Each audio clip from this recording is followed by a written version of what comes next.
back to the Amplified Podcast. My name is Jac Carnett, and we are in the book of Numbers. Thank you so much for tuning in with us today. If you are watching this for the very first time, or you're joining us on our podcast for the first time, I want to welcome you. And this podcast is about helping you understand the Bible. And really, it's helping me understand the Bible as well, because I've never gone through it this slow before. Of course, I've read these passages many times, but it's about helping us understand a lot of the intricacies of the Bible and maybe things that we don't, understand outright because we don't live in their context. We don't live in their sandals. And so the whole point of this podcast is to help you understand the Bible better, because there are a lot of traditions, a lot of sacrificial things, a lot of very cultural specific things that certainly have relevance for us today, but we just don't get it because we live in 21st century America. We live 21st century westernized society. And so it's just hard to, sometimes understand what the gospel is trying to say. But if you ever get lost as we're going through the Bible, you can always look for Jesus. And so I talked about this last week when I was preaching here at the church, that Christ and really the Father has been weaving the story of redemption. We're going to talk about redemption today. The story of Christ's redemption, his blood and his sacrifice for you and for me. He's been weaving it through the story of humanity for millennia, that you can find Christ on every page of this book. Maybe not in a most literal sense like you can in the Gospels, but the authority that we meet, the sacrifices that we see, the power that we get to imagine in our minds as we're reading these stories is all centered around Christ. It's all centered around Christ. And so today we're going to be going through the third chapter of Numbers. I forgot to plug in my iPad here. And last week we started Numbers. We talked a lot about the tribes, talked a lot about the specifics of what they are experiencing and really what's going on as they're being walked right out of Egypt. And so these books they do go in chronological order, but they have a way of kind of rehashing from a different angle what you're seeing. And so, okay, this is a great example. If you go on Netflix and you watch the movie House of Dynamite, the whole movie, you basically watch the same movie. It's either 3 or 4 times over the course of 95 minutes or whatever. Basically, the idea is that some sort of nuclear missile possibly has been launched from somewhere where our allies are not, and it's heading toward the United States. It's heading toward Chicago. And for the first 30 minutes, you see what happens during those 30 minutes from the time it takes off to the time it makes it to the United States. This is spoilers, by the way. It makes it to the United States, what the military would be doing. And then you cut to, goes right back to the beginning of the 30 minutes when it first launches, and you get to see what the president is doing over the course of those 30 minutes, where he was, what would happen if he got notified, the decisions he has to make. And then it goes back again, and you watch the same 30 minutes happen. It's kind of like Groundhog Day, where now you're seeing it from the White House's briefing room and what they're experiencing and what they have to do, in just a matter of minutes. You're watching the same events unfold, but you're seeing it from 3 different angles. You're seeing it for 3 different purposes. And that's the way we see the story of these 40 years in the desert being played out in Genesis, Exodus, Leviticus. Well, really, Exodus, Leviticus, Numbers, and Deuteronomy, the last of the 4 books of the law, or the Torah, and that's what we just called the first 5 books of the Bible. And so now we're getting to see it more from a narrative standpoint, where Leviticus was more about what's going on with the Levites. You're kind of watching these 40 years of what's going on with God's priests. Today we're going to talk about the priests a little bit. It's not about any specific sacrifices, but it's actually who's in charge of what, based off of your family.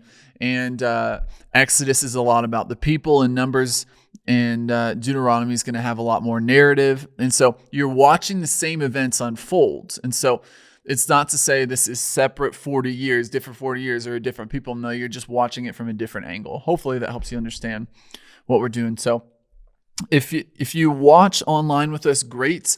I highly recommend watching at least this episode and the last episode. But if you're listening, that's great too. Basically, what I have pulled up is just a diagram of how, I'm going to scoot over so you can see my face as well, how the Israelites would have been organized when they were living out in the wilderness. And so I have my iPad here, always right on the screen for everything. And so it's always propped up against, or at least it has been in the last 40 episodes, against one of these Alabaster Bibles. And they are not a sponsor yet, but they don't need to be a sponsor for me to promote the Bible. And so if you've ever received a Bible and you're just hardcore Gen Z and you need some pictures and you need a little bit of help to go through it, I highly recommend getting these Alabaster Bibles. They're beautiful. And so they make great gifts as well. And I know that because people keep giving them to me. So we're going to talk today about, now that we know how they should be structured in their camp, God is a God of order. You have 3 tribes in the north, you have 3 tribes in the south, you have 3 tribes east, and you have 3 tribes to the west. Actually, those are backward. But either way, they're organized cardinal directions. How do they move out? Who's taking care of the tabernacle? Because while we talked about the other 12 tribes, we did not talk about the tribe of Levi. So they are a tribe in the sense that they are their own people. They're one of the sons of Jacob, but they don't behave the way the rest of the tribes do. They don't have their own land allotments later on. Their allotment is Christ. Their allotment is taking care of the tabernacle. And really, God says, I am your inheritance. And so that's what we're going to talk about today, a little bit with the Levites. And of course, we're reading out of the Amplified text. And so if you want to open up your Bible to Numbers chapter 3, we're going to read 3 and 4 today. And read 3 and 4 today. So let's go through it together. Here's what it says. Now these are the records of the generations of Aaron and Moses in the day when the Lord spoke by special revelation with Moses on Mount Sinai. These are the names of the sons of Aaron. Let's go ahead and write these down. So Aaron had 4 sons. Yes, 4 sons. I got it right. So Aaron, remember, is the brother of Moses. He does a lot of talking for Moses in Egypt because Moses, as you remember, he has a stutter, but I think over time that goes away. But Aaron has 4 sons. We have Nadab. I'm just going to read it. These are the names of the sons of Aaron: Nadab, the firstborn, Abihu, Eleazar, and Ithamar. So the next one is Abihu. The next one is Eleazar. Eleazar does a good job. He's a good guy. And Ithamar.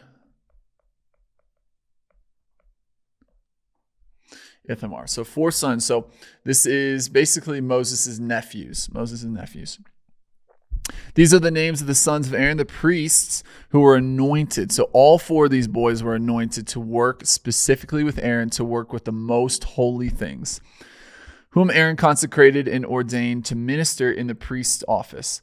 But Nadab and Abihu, remember, this is back in Leviticus 10, Nadab and Abihu died in the presence of the Lord when they offered strange, unholy, unacceptable, inappropriate fire before the Lord in the wilderness of Sinai, and they had no sons. So Eleazar and Ithamar served as priests in the presence and under the supervision of Aaron, their father. Of course, remember that we have a whole podcast episode about Leviticus 10, verses 1 through 4. And it's a sad story because those boys were consecrated. They were set apart. They were specifically given the job to work with the most holy things, and they squandered that responsibility. And so it cost them their lives, and that was not without warning. And so you can go back to our episodes for Leviticus, 1 through 10 and see, how that unfolds. So verse 5. Then the Lord spoke to Moses, saying, bring the tribe of Levi near and present them before Aaron the priest so that they may serve him. So let's go through a couple things here. I'm actually going to erase what I have here with the sons. So remember, we have Jacob has 12 sons. So Jacob, the patriarch, way back, this would have been about 500 years before. Jacob had 12 sons, and those sons become the 12 tribes of Israel, more or less. One of those sons was named Levi. I don't know why I put it to the side like that. One of those sons was named Levi. And now God is going to give a special job to the Levites, the sons of Levi, the ancestral, sons of Levi. Am I saying that backwards? Ancestral, the descendants of Levi, their ancestral father. They're specifically going to work with God's most holy things, and that's all they're going to do. And no one else is allowed to do what they're doing. And we talked about it before. Why does God choose the Levites specifically? It's because when Moses comes down from the mountain, he's holding the 10 Commandments for the first time, and all the people are doing what? They only lasted 40 days, and they're already worshiping a calf, and they're having like a whole, wild party at the base of the mountain. God is upset. Moses is upset. And Moses comes down and says, is there anyone who does not condone what's going on here? And the full tribe of Levi comes out and they stand next to Moses. Well, that moment right there sets them apart for God for the next 2,000 years. It's, you guys showed me in that moment that you're the real deal. And so you're going to take care of my house.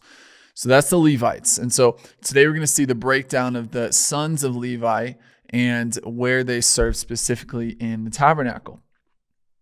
Bring the tribe of Levi near, this is verse 6, and present them before Aaron the priest so that they may serve him. They shall carry out the duties for him and for the whole congregation before the tent of meeting, that's the tabernacle, doing the service of the tabernacle. They shall also take care of all the furnishings, the utensils. Talked a lot about that in Leviticus and late Exodus.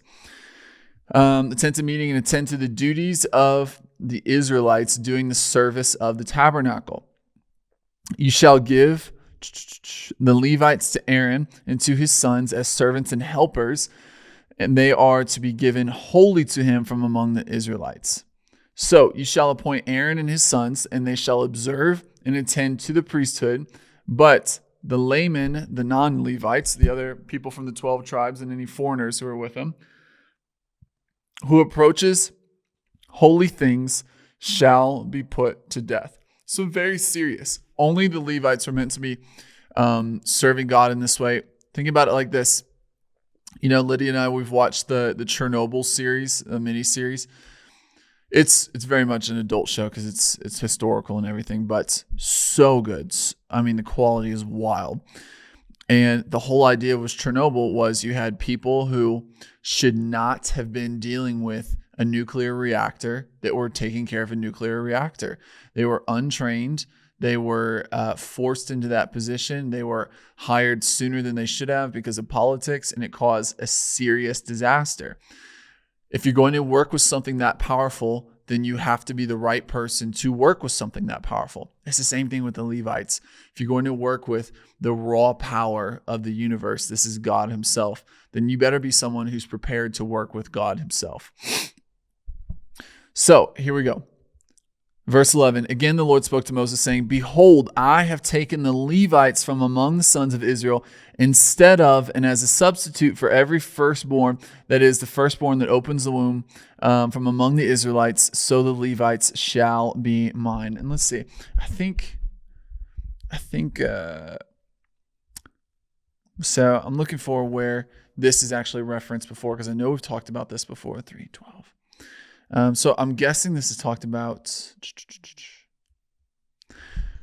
I know it's talked about before this, but essentially, one of the laws was every firstborn son of Israel, his job is already set for him. When he grows up, he's going to work with the temple. But I keep saying temple, I mean tabernacle. But At this moment, God is saying, instead of taking the firstborn son from each of the families of all of Israel, I'm just going to substitute the tribe of Levi. So they don't have to bring me their sons. They can be farmers. They can be warriors. They can be merchants. They can do whatever they want. But the tribe of Levi, now they are going to, all their sons are going to work in the temple. Tabernacle. I keep messing it up. For all the firstborn are mine. On the day that I killed the firstborn in the land of Egypt, I consecrated for myself all the firstborn in Israel, both man and animal. They shall be mine. I am the Lord. So God's kind of putting his signature at the end of this statement here that every firstborn son belongs to the Lord. And now, really, everything belongs to the Lord. The trees, the fields, the grass, the mountains, the people, the livestock, everything belongs to God. It's all got his life flowing through them. But specifically for the purpose of their livelihood, their vocation, the firstborn belong to God. And so while the rest of Egypt's firstborn sons, it cost them their lives, it still costs them their lives, but as for the breath in their lungs, they get to keep that. But now they're going to be working for the Lord. And so really all the firstborn was taken in Egypt because really we all belong to the Lord. Verse 14, then the Lord spoke to Moses in the wilderness of Sinai, saying, number the sons of Levi by their fathers' households, by their families, their clans. You shall number every male from a month old and upward. So this is a little different where the rest of the tribes of Israel were, we said it over and over, they were numbered from the ages of 20 to 60, and just the men. Here we're seeing all of the boys from a month old and upward. And so unless they're a newborn, fresh out the womb, they're going to be counted right here. And so this is because regardless of their age, eventually they're going to go into the service of the Lord. Where before God was counting up the armies, this case, God is counting up how many people are actually going to work in the tabernacle. So we're going to see three different sons. These are kind of the descendants. I can't remember if they're actually they may actually be the literal son of Levi. And by that, I mean, it's not like the Bible has a way of they'll skip several generations and I'm the son of, yes, my great great grandfather. But I think that these boys, you know what? I'm just going to look it up. Okay. Yes, they are the actual sons. So these are Levi's literal sons. And you probably understand what I'm saying by now. Okay. These are the three sons. We're going to go through them together. And I'm actually going to put up our little map here so we can see. So this is the same one from last week. So you have the other 12 tribes, 2, 3, 4, 5, 6, 7, 8, 9, 10, 11, and 12 different tribes. But in the center here, you have the Levites. And they're the ones that are supposed to live close to the tabernacle. No one else is supposed to live close to the tabernacle. So here's what it says. So Moses numbered them just as he was commanded by the mouth of the Lord. These are the three sons of Levi, Gershon, Kohath, and Merari. So we'll go through them one at a time. These are the names of the two sons of Gershon by their families, Libni and Shimei. So we can do this. We can go. Gershon's up here. You can't even see that. So we have Gershon. His sons are Libni and Shimei, which is kind of a cool name. So I'm trying to write Hebrew names in English at the same time. Okay, so those are the two sons. And then now we're going to I'm going to skip down on the bottom here. We have in verse 19, and the four sons of Kohath. So we have Kohath. His sons are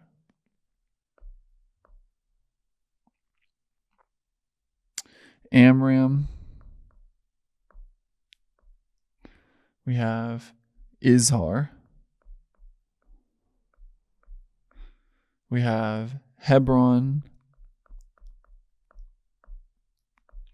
And we have Uziel. So you may recognize a couple of these names.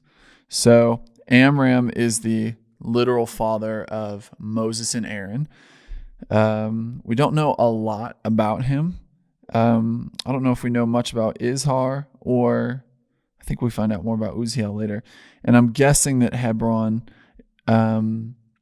that's the name of a region in Israel today. I'm guessing that goes all the way back to these boys. And then the third son, we have the two sons of Merari, which is also a cool name.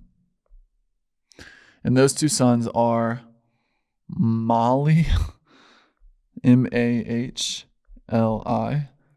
and Mushi. Not as cool names, never mind. These are the families of the Levites by their father's household. So these are, Levi has three literal sons. That's Gershon, Kohath, and Merari. And by the time Moses rolls around, these families can be broken. Gershon is a direct ancestor of Libni and Shimei, just like Kohath is the direct ancestor of Amram, Izhar, Hebron, and Uziel, and then Merari is the ancestor of Mahli and Mushi. So basically, we're skipping. I'm explaining this a lot because we're missing about 400 years, but these are still the ancestral clans. So of Gershon were the families of the Libnites and the Shimeites. So one of the things that you can help you understand the Bible a lot is if you just take the name of whoever it is, Levi, and put "ite" at the end, it's just the people of Levi. And probably he had sons, and they had sons, and they had sons, and within like 4 or 5 generations, 100 years or so, you could have a lot of people that all trace their lineage back to one couple. And so that's the same thing. You just take someone's name and add "ite" to the end. So for Gershon, we have the Libniites, and we have it's probably shorter than that, the Libnites and the Shimeites. These are the families of the Gershonites. The males who were numbered, every male from a month old and upward totaled 7,500. The families of the Gershonites were to camp behind the tabernacle on the west side. So this picture is not oriented correctly, and I want to make sure we get it right today. So we're going to say up here near the north, where north would normally be, that is the west. I'm going to change colors again. We're just looking at it from a different angle. And this little orange tribe right here, those are the Gershonites, which I'm going to put a G, and they have 7,500. That's all the sons. Okay, and the leaders of the fathers' households of the Gershonites was Eliasaph, the son of Lael. Now the responsibilities of the sons of Gershon in the tent of meeting involved in the tabernacle and the tent and its covering and the curtain for the doorway of the tent of meeting. I totally butchered that verse. Now the responsibilities of the sons of Gershon in the tent of meeting involved the tabernacle and the tent, its covering, and the curtain for the doorway of the tent of meeting, and the hangings of the courtyard, the curtain for the doorway of the courtyard, which is also the tabernacle, and its altar, and its tent ropes, and all the service concerning them. So this is like the draperies, all of the little curtain rods and stuff, all the stuff that's more outside the most holy place. Okay, but now we're going to move to Kohath. Of Kohath were the families of the Amramites, the Izharites, the Hebronites, and the Uzielites. These are the families of the Kohathites. The males who were numbered, every male from a month old and upward, totaled 8,600, attending to the duties of the sanctuary. The families of the sons of Kohath were to camp on the south side of the tabernacle. So that's going to be over here. And so that is the Kohathites, and they totaled 8,600. Now, I want to clear something up that I studied a lot just because I wanted to get it right. So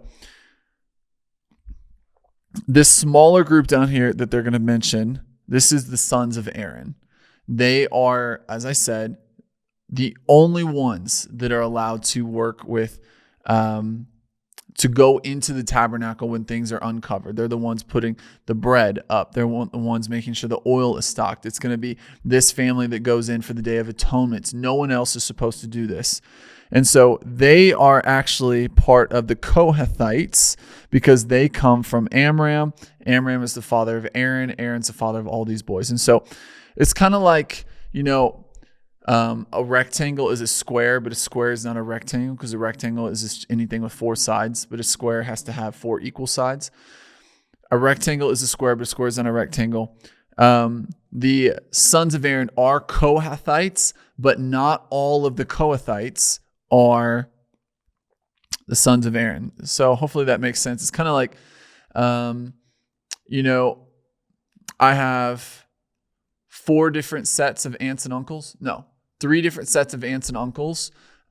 We are all, sons and daughters of my grandfather, but only me and my family are let's say the Carnetts. Some of them, actually, none of the rest of them are Carnetts because the name changed. So we are the Carnetts, but we're all from my grandfather, but only we are the Carnetts. Just like only the sons of Aaron, though they are Kohathites, they're the only ones that are supposed to work with the temple, the tabernacle, and the most holy things. The rest of the Kohathites, the rest of my cousins and everything, they are not the same. And so hopefully that helps you understand as we move forward. The families of the sons of Kohath were to camp on the south side of the tabernacle. The leaders of the fathers' households of the families of the Kohathites was Elizaphon, the son of Uziel. So Amram's sons are the ones working with, the tabernacle, but Uziel's the one, in charge, it seems, or at least his son. Okay, now their responsibilities involve the ark, the table on which the bread of the presence was placed, the lampstand, the altars, the utensils of the sanctuary, which the priests ministered, and the curtains and all the servicing concerning them. Eleazar, the son of Aaron, the priest, was the chief of the leaders of the Levites. He supervised those who performed the duties of the sanctuary. So, like I said, they are allowed to go in and do very specific things, but when it comes to ministering directly to the Lord, only the sons of Aaron are supposed to do that. So think about this. This is really in context of when the camp moves. So the Kohathites are allowed to carry the ark. They are allowed to carry the table on which the bread of presence was placed. They are allowed to carry the altars and the lampstands. That's their job, but they're not supposed to be the ones that go in while all of that stuff is still being used and like blow out the candles and grab the bread and then cover the Ark of the Covenants. That's only the sons of Aaron. Hopefully I'm not repeating this too much. It's just, it can get very confusing if we don't go through it slow. Okay.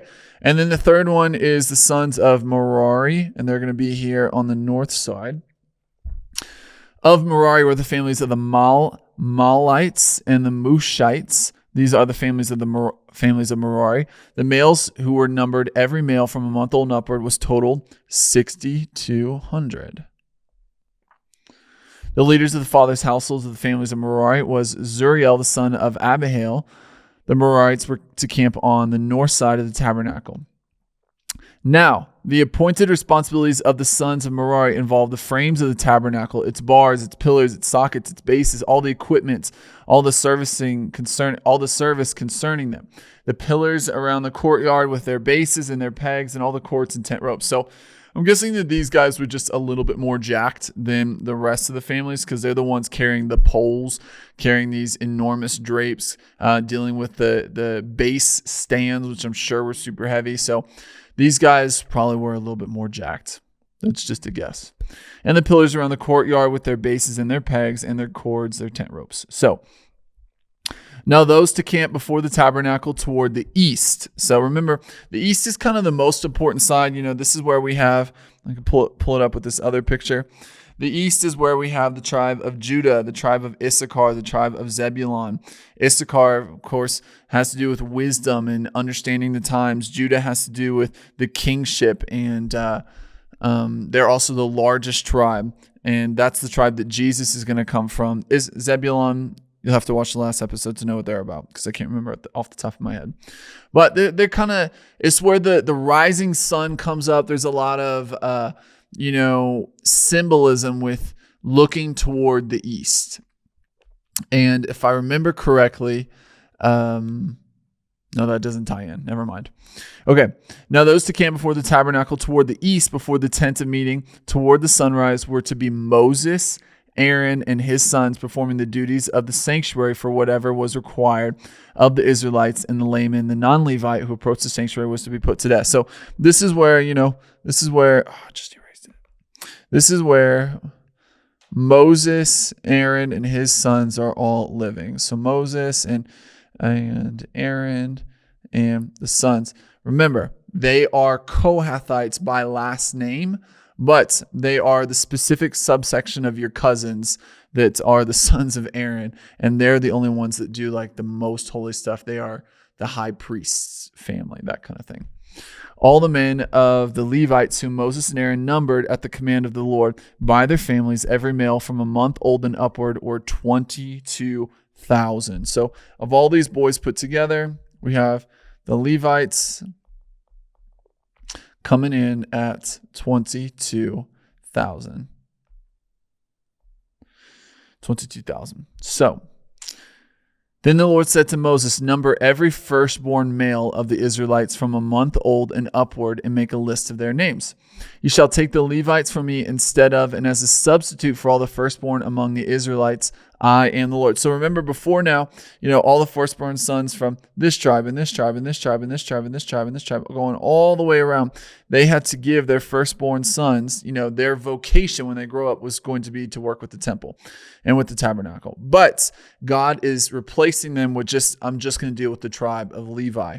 And so because God owns all of the firstborn sons, in order to work this out, he's going to have to redeem the Levites. So basically, instead of you having to give your son up in service to the Lord, which is still a great calling, in my opinion, the highest calling, work with the God of the universe,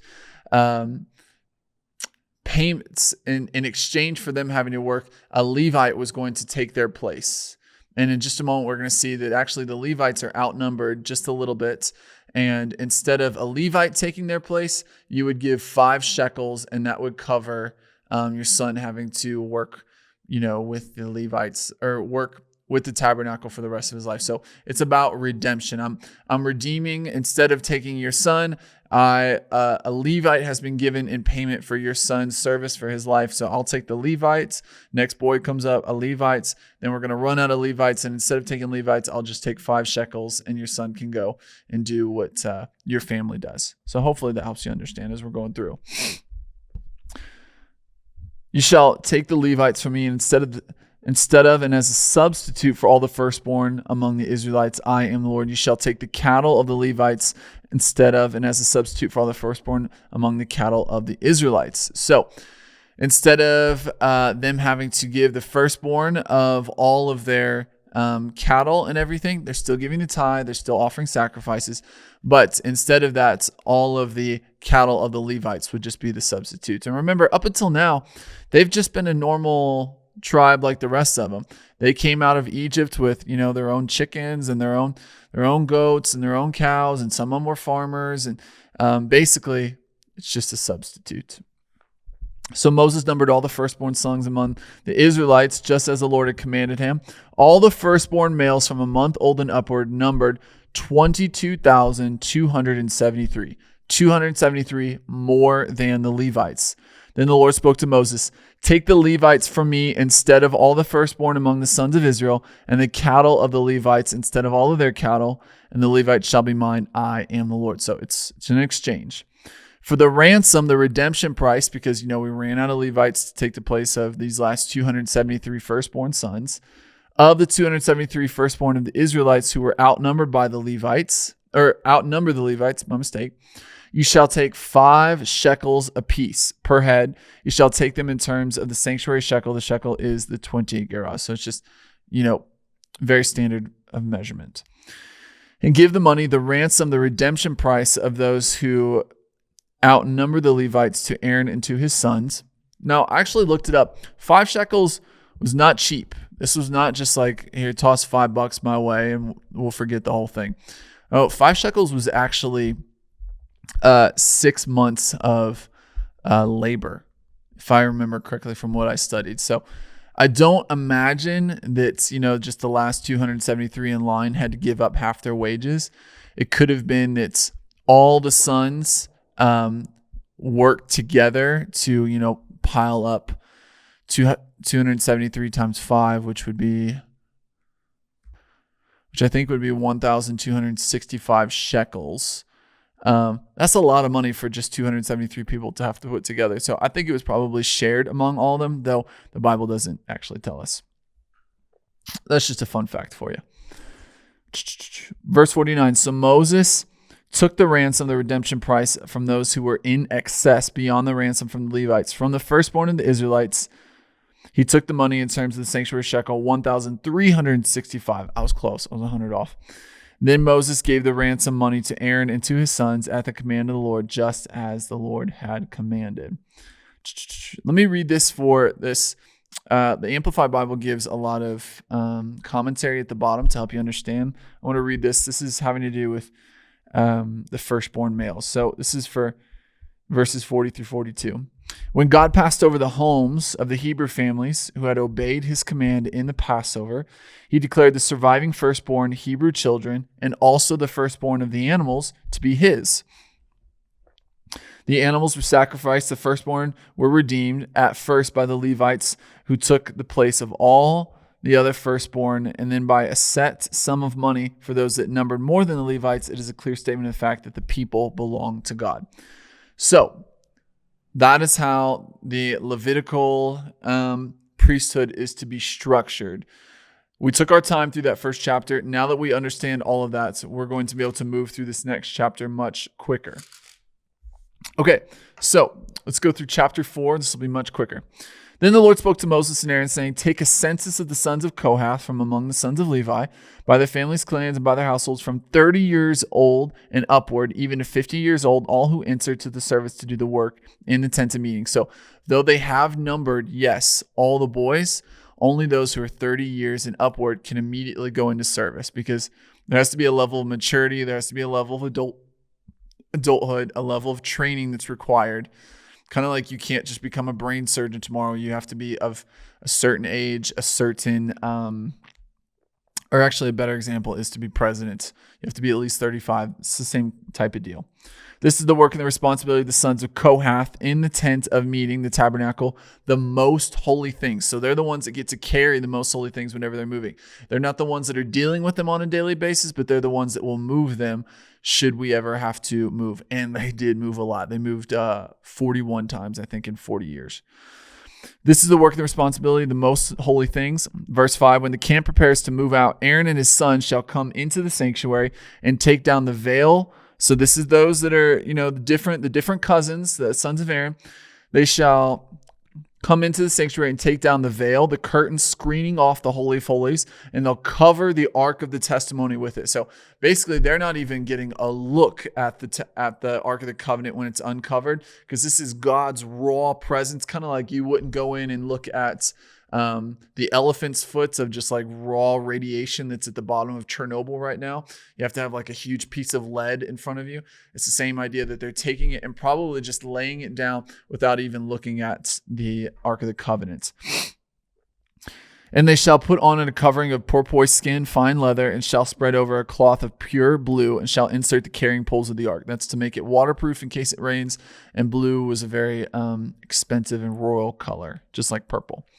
Over the table of the bread of the presence, they shall spread a blue cloth and put on it the plates and the dishes for the incense, the sacrificial bowls and the jars for the drink offering, and the continual bread of the presence shall be on it.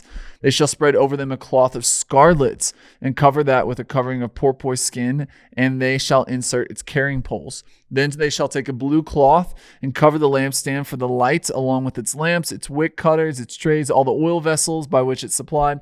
They shall put the lampstand and all its utensils in a covering of porpoise skin, and shall put it on the carrying bars. So they're the ones that are going in to kind of shut things down. And then the Kohathites, the rest of the cousins, are going to come in, and they're going to be the ones that actually carry the most holy things.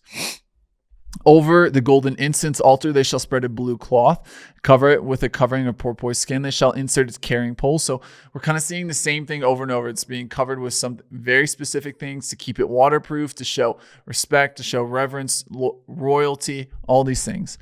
They should take all the utensils out of the service with which they minister in the sanctuary and put them in a blue cloth and cover them with a covering of porpoise skin and put them on the carrying poles. Then they shall clean away the ashes from the altar of the burnt offering, spread a purple cloth over it. They shall also put on it all its utensils with which they minister in the connection with it, the pans, the meat forks, the shovels, the basins, and all the utensils of the altar. And they shall spread a covering of porpoise skin over it and insert its carrying poles.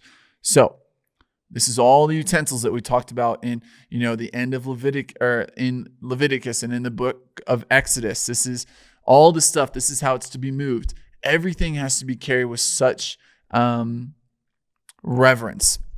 The most powerful thing I can think of is nuclear stuff. So imagine that, like, when you move, a deteriorating nuclear core around, it has to be covered in a certain amount of lead just to be safe to move from point A to point B. It's very, very serious. And so it's the same kind of idea where we're dealing with God in this case. When Aaron and his sons have finished covering the sanctuary and all of its furniture, as the camp sets out, after that all is done, but not before, the sons of Kohath, the rest of the cousins, shall come to carry them using the poles so that they do not touch the holy things. Only the specific family of Aaron's sons are supposed to touch the holy things, because otherwise they would die. And these are the things in which the tent of meeting and tabernacle, which the sons of Kohath are to carry. So this is a good differentiation between the Kohathites and specifically the Aaron's sons. So rectangle is a square, square is not a rectangle. A rectangle, square is a rectangle, rectangle is not a square. The responsibility of Eleazar, the son of Aaron, the high priest, is the oil. So this is specifically Eleazar, who's the son of the high priest, who will soon be the high priest. His job is the oil for the lights, the fragrant incense, the continual grain offering, and the anointing oil, the responsibility of all the tabernacle, everything that is in it with the sanctuary and all its furnishing. So he has to take care of these few specific things. I imagine that he has a chest that locks or a satchel that stays on his person all the time that carries this stuff. Could be a lot, could be a little, but his job is also to be the overseer whenever they're moving in and out of all of these places. So it's a big deal. Then the Lord spoke to Moses and Aaron, saying, do not cut off or eliminate, destroy the tribe of the families of the Kohathites who are only Levites and not priests. So that's a good differentiation. So the Lord's saying, okay, I get that they're not Aaron's sons, but they still serve a purpose. We're not going to just, jettison them from among the Levites by exposing them to the sin of touching the most holy thing. So you're not going to jettison them, and you're not going to cause them to sin by doing the job of Aaron's sons, just because they're from the same families. But deal with them in this way so that they may live and not die when they approach the most holy things. Aaron and his sons shall go in and assign each of them to his specific work and to his load to be carried on the march. But the Kohathites shall not go in to see the holy things, even for an instant, or they will die. So they have to go in after Aaron's sons have covered everything with blue and with the veil and with the porpoise skin and all that stuff. And I think about it like this. Last week, Lydia and I went to Yosemite National Park. It's phenomenal. It's phenomenal. Highly recommend. We got to camp there. We got to do a bunch of hiking. We went up the waterfalls, and there's these really, really old stairs that I'm sure have been there for 100 years because they're old stones, and you have to climb a lot of elevation to get up to see it. It's about 1,700 feet in elevation. I was not prepared for that, but it was still pretty. And as we were going up, we were like halfway up. We're kind of in line with the first waterfall. Stunning. It looks like Ireland. The grass is so green because it's constantly being poured, having water poured over it from this waterfall. And the stones have this real dark color because they're soaked to the bone. And there's these incredible sequoias, huge trees that are super common around here, that they happen to grow up in the cleft of this rock or right outside this cave that you're going up into. And this tree gets just to live in one of the most beautiful places in all the United States. And it gets to just grow up and be refreshed by the river and live on this mountain in a place where millions of people travel to every year just to get a glimpse. This tree gets to be there all the time, 50, 60, 100, 300 years. It's amazing. Now, there are also trees that live down in Carson City that have to live out in the desert. They don't get as much water, but they're still alive and they're still doing good. Why am I talking about trees right now? Both serve a purpose. They're both God's trees. We plant, we water, but God's the one that gives the growth. It's God's grace at all. It's God's grace only that those trees are alive in the first place. But it's God's additional grace that's still unmerited, still unearned, that allows this tree to live in Yosemite, the most beautiful place, within 1,000 miles. And this one's down in Carson City in the desert among the rocks. Now you could say, living in the desert's beautiful to each his own. But I think it's the same way with us, where either way, the fact that we're alive today, we owe to the grace of God. I mean, we didn't ask to be created. We didn't have to work for our breath. The Lord just gives it to us. And there are those that get to, God gives them really simple instructions for their life. Some of you, you're just called to do this job and support your family. And it may not seem like it's miraculous, or it may not seem like it's this huge deal, but it's still so important. And it's God's grace that you get to do something maybe that's a little easier than, let's say, being a head of state somewhere, or being a king somewhere, or, having a much more difficult calling. But either way, it's God's grace. And so I kind of see the sons of Aaron are like the trees in Yosemite, where they get to do the coolest things. They get to work most, in closest proximity to God himself. But that doesn't make what the Kohathites and the Merariites and the Gershonites do any less important. It's just God has given additional grace and additional, given it more of himself. I'm trying to figure, I'm like saying this out loud as I'm thinking about it, but like God, it's kind of like a tree that gets to grow up in Yosemite and a tree that gets to grow up down in the desert. And so either way, it's God's grace. And so a better place is just God's grace. Let's say that. Okay, let's go into verse 21. Then the Lord spoke to Moses, saying, take a census of the sons of Gershon, also by their fathers' households, by their families, from 30 years old upward to 50 years old. You shall number them, all who enter the service to do work in the tent of meeting. This is the service of the families of the Gershonites in serving and carrying on when on the march. So when they're moving, this is what they're called to do. They shall carry the tent curtains of the tabernacle and the tent of meeting, its covering and the covering of the porpoise skin, the fine leather that is on top of it, the curtain for the doorway of the tent of meeting, the tabernacle, and the hangings of the courtyard, the curtain for the entrance of the courtyard, which is around the tabernacle, and the altar, and their tent ropes, and all the equipment of the service, and all that is to be done, they shall perform. So God's giving specific jobs to specific families. Aaron and his sons shall direct all the service of the sons of Gershonites. All they have to carry and all that they have to do, you shall assign to do as duty that they are to carry on the march. You shall assign to them as a duty all that they are to carry on the march.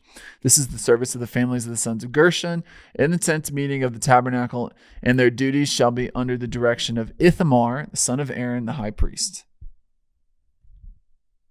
Yes. As for the sons of Merari, you shall number them by their families' clans, by their fathers' households, from 30 years and upward to 50 years old. You shall number them, everyone who's to enter the service to do the work of the tent of meeting, the tabernacle. This is what they are assigned to carry on the march, according to all their service in the tent of meeting, the boards for the framework of the tabernacle, all its bars, its pillars, and its sockets and spaces. So again, this is the clan that I said is probably super jacked. all the pillars around the courtyard with their sockets or bases, their pegs and their cords, their tent ropes, with all their equipment and with all their accessories for service, you shall assign each man by name the items he is to carry on the march. So if you get to the next location and pole number 12 is missing and you got, okay, it was the job of Libni, you know who's responsible. This is the work of the families of the sons of Merari, according to all their tasks in the tent of meeting under the direction of Ithamar, the son of Aaron. So now those are their jobs, and the Bible's now going to give us a breakdown of how many those sons were. So before we got to know how many sons there were, period, throughout all of their tribes, but now we're going to find out how many were between the ages of 30 and 50. This part goes faster. And remember, the Bible's not written for us specifically. The Bible was written because this is what they were doing. This is how God told them to do things. This is for their people. And so we get to see it. So not all of this is going to be just this riveting narrative, but it's still what God's calling them to do. So Moses, Aaron, and the leaders of the congregation numbered the sons of the Kohathites by their families, their fathers' households, 30 to 50 years old, everyone who enters the service to do the work of the tent of meeting. Verse 36, the men who were numbered by the families were 2,750. So we'll do 2,750. These were numbered of the families of the Kohathites, all who did the service in the tent of meeting, who Moses and Aaron numbered according to the commandment of the Lord through Moses. Second family. The men who were numbered by the sons of Gershon by their families, clans, and by their fathers' households from 30 years, even upwards to 50 years old, everyone who entered the service to do the work of the tent of meeting, the tabernacle. The men who were numbered by their families, by their fathers' households, were 2,630. So that's Gershon. So we got 2,630. These were the men numbered of the families of the sons of Gershon, everyone who served in the tent of meeting and tabernacle, whom Moses and Aaron numbered just as the Lord had commanded. The men who were numbered of the sons of Merari, third family, by their families, clans, by their fathers' households from 30 years upward, even to 50 years old, everyone who entered the service of the work in the tent of meeting of the tabernacle, the men who were numbered by their families, 3,200. So the Merarites are doing pretty good. 3,200. Now, I imagine all the ones that you probably don't need 3,000 people to take care of, what was it, like, let's say like 35 poles. It's way over the top.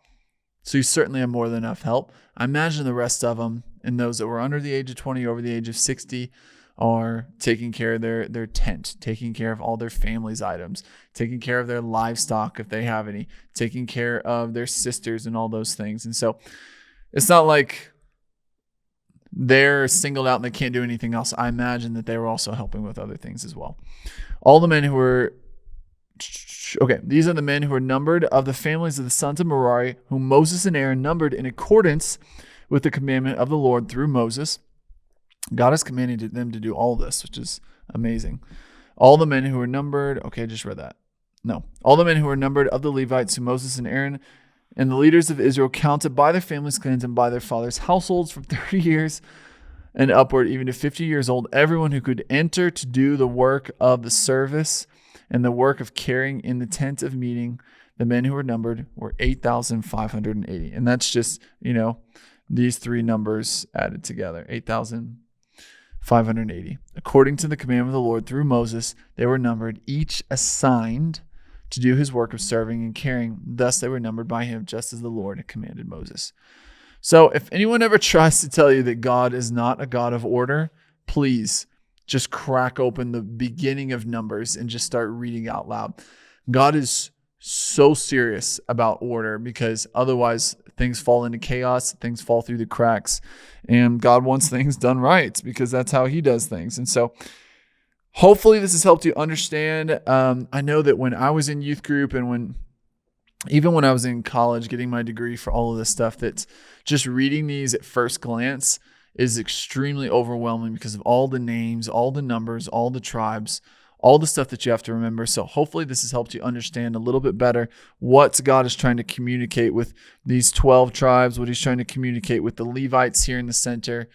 It's really just a breakdown of like a job sheet. And so it's amazing. And in the next chapter, we're going to get to see,